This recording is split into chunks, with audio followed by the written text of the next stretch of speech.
In the summer of 1590 an Englishman returned to a Carolina island to find that every single person he had left there, including his own daughter and his 3-year-old granddaughter, had simply ceased to exist, leaving behind only silence and a single word carved into wood. On July 22, 1587 117 English men, women, and children stepped ashore on a low, flat island off the Carolina coast, and within hours, the man responsible for their lives discovered they had been put ashore in the wrong place entirely. The expedition was led by Governor John White, an artist and cartographer appointed by Sir Walter Raleigh to plant England's first permanent settlement in the Americas. Their agreed destination was the Chesapeake Bay, 200 miles further north, where deeper harbors and fertile soil offered a genuine chance of survival, but the fleet's pilot, Simon Fernandez, refused to take them any further and ordered the colonists ashore at Roanoke Island. The island was already familiar to the English, and already marked. An all-male garrison had tried and abandoned it just the previous year, 1586, leaving behind broken relations with at least one neighboring tribe. These settlers, who included pregnant women and young children, had arrived in a place already carrying someone else's failure. Stranded on the wrong island, inheriting the wrong enemies, with the Atlantic at their backs, the colony of Roanoke began as a compromise, and would end as a silence. But within weeks, something happened on that island that gave England a reason to believe this time might be different. On the 18th of August, 1587 a baby girl drew her first breath inside a rough wooden settlement on Roanoke Island, and with that single cry she became the first English child ever recorded to be born on American soil. Her name was Virginia Dare, given in honor of the land itself, and she was the daughter of Ananias Dare and Eleanor Dare, who happened to be Governor John White's own daughter, making White both colony commander and new grandfather in the same precarious moment. Virginia was baptized 9 days later, on the 27th of August, in a ceremony that carried weight far beyond the spiritual. England now had a child of its blood staked to this shore, a living declaration that the crown intended to stay. The settlers understood what that meant, and so did those watching from London. Virginia Dare was not simply a newborn, she was a flag planted in flesh. The first English child born in America would vanish before her 4th birthday, along with every other person she had ever known. And the man she knew as grandfather was already preparing a decision that would haunt him for the rest of his life. Picture the moment a man steps onto a ship and watches a shoreline, where his daughter and newborn granddaughter are standing, slowly disappear behind him into the gray Atlantic. John White left Roanoke Island on August 27, 1587, just 9 days after Virginia Dare's birth, at the urging of the settlers themselves. Only a man of his rank could persuade Raleigh and the crown to turn supply ships around in time. Before he sailed, the colonists agreed on a coded signal carved in wood, their destination, if they moved, a Maltese cross above it, if they moved in danger. White crossed the autumn Atlantic in worsening weather, reached England in late 1587 and immediately began fighting to get ships released and provisioned for a return voyage. He was fighting against something none of them had foreseen. He fully expected to be back within months. Instead, 3 years would swallow the distance between him and every person he had left behind. Because the moment White touched English ground, he found himself in the shadow of the largest naval threat England had faced in a generation. The reason 115 people on a Carolina island were left alone for 3 years was not abandonment, it was 130 Spanish warships aimed directly at the English coast.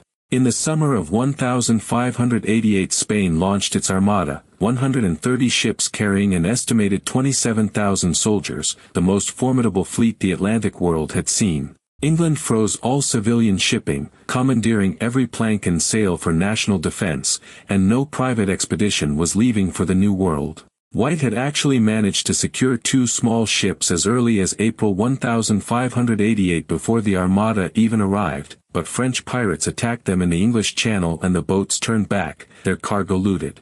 It was not until 1590, 3 full years after he had watched that Carolina's shoreline disappear, that White finally obtained a berth on a privateering voyage and set course west again.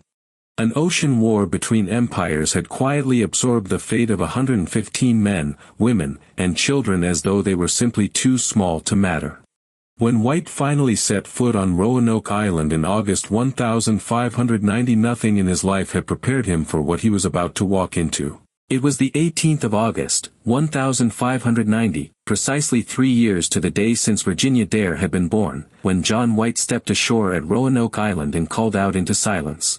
The houses had not been burned, they had been deliberately taken apart, the materials stacked and removed, which spoke of planning rather than panic. A tall palisade fence now enclosed the site, stronger than anything White had left behind, suggesting the colonists had built it themselves before departing, calmly and with purpose. White searched the grounds and found his own buried chests, dug up and scattered, his books, his maps, his armor rusting in the humid Carolina air. Of the 115 people, there was nothing, no body, no grave, no fire, no note.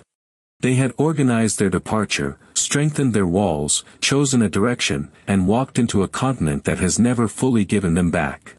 But they had not left without a word, and it was waiting for White in the wood of the fort's entrance post, carved in 7 clean letters. 7 letters, cut cleanly into a post at the fort's entrance, no cross above them, no burn marks, no blood, no sign of struggle, just the single word Croatoan, standing alone like a message addressed to no one. White's own journal describes it precisely, the word carved at the right side of the main entrance, and earlier, on a tree further along the outer shore, just the letter Cro, as though someone had begun writing and been called away mid-stroke. Before sailing in 1587, White and the colonists had agreed that a carving without a Maltese cross above it meant voluntary, unforced relocation, not flight. The absence of any cross was, in White's reading of it, a sign of hope rather than dread. Croatoan was both the name of an island about 50 miles south along the outer banks, and the name of the Native American people who lived on it, people the colonists already knew. In 400 years of searching, those 7 letters remain the only verified, confirmed evidence that any of those 115 people ever made a deliberate choice. And what gives those 7 letters such weight is that the English already had a relationship with the Croatoan, one built on years of contact, and a journey that had crossed an entire ocean. Of every tribe along that stretch of Carolina coast, one people had already done something no other had, sent one of their own men across the Atlantic to England, through the streets of London, and brought him home again, and he came back speaking English.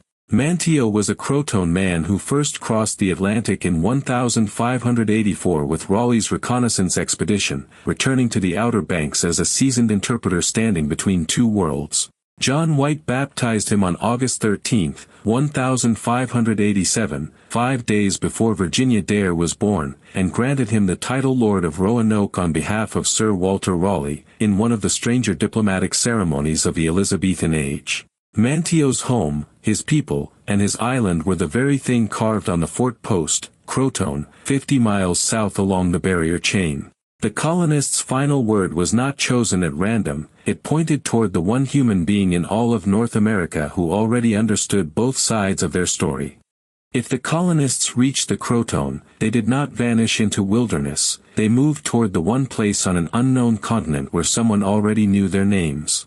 And in the 21st century, the ground itself began to offer evidence that those familiar faces may have sheltered them, written not in carved wood, but in soil. In 2012, using imaging technology at the British Museum, researchers analyzing a 400-year-old map drawn by John White himself found something concealed beneath a small painted patch, something that had gone unnoticed for 4 centuries. Beneath the patch was a symbol, a 4-pointed, fort-like marking at the confluence of 2 rivers on the North Carolina mainland, roughly 50 miles inland from Roanoke, a possible second location that White may have concealed deliberately, since any map revealing a colony's backup site was precisely what could not be allowed to fall into Spanish hands.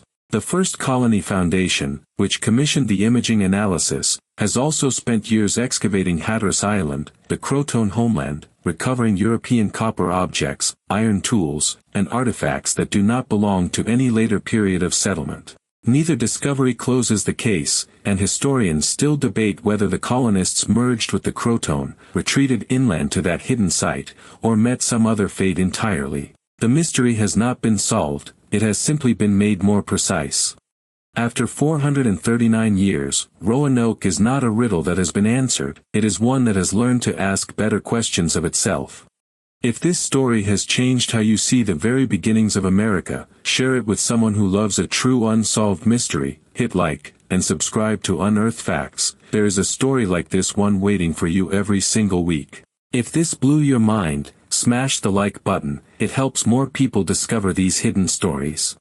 Share this with someone who loves history, and subscribe to Unearthed Facts so you never miss a secret.